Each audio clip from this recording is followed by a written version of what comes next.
As the Torah tells us in this week's Parsha to have honest measures, there's a very interesting introductory verse.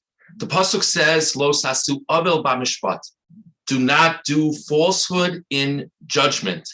B'midah, b'mishkol, b'msura. In all these different types of languages of measurement.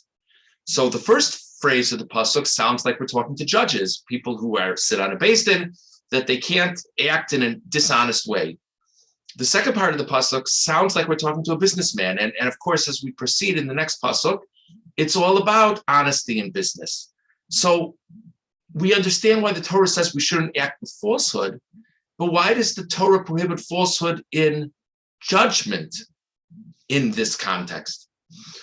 Rashi brings down that a person has to realize that if they're being dishonest in business, it's the equivalent of being dishonest when given the responsibility of judgment. It's an important idea to think about.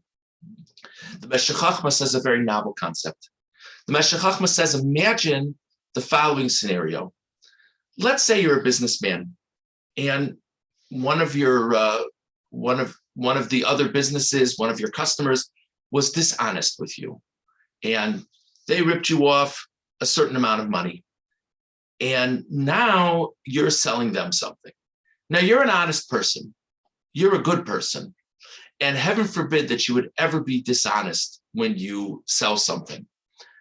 But maybe it's not really dishonesty here. Because actually, if you were dishonest with the person, you'd be righting a wrong. You would be b'mishpat, with justice. Maybe they ripped you off $500. Maybe you'll misrepresent things to gain back that $500. So says the Meshech Chochmah, the Torah is telling me that even if what I'm doing in the big picture seems fair, I still can't be a person of dishonesty. I have to live to a higher standard. And I think this is an idea it's a very interesting thing to think about.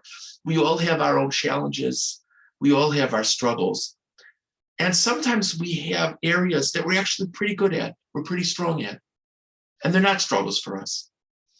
But it bothers us. It bothers us if someone wronged us in some way. And our sense of fairness and justice almost compels us to go down to their level. And this message of the Torah, according to the Meshech Chochmah, whether it be in a business context, whether it be in very different settings, is really a very broad lesson and a very broad message that we always have to live to the highest standard. And if there's something that we know to be correct, heaven forbid to lower our standards, to go down to the level of people around us. I think it's a worthwhile thing to reflect on. Have a wonderful Shabbos.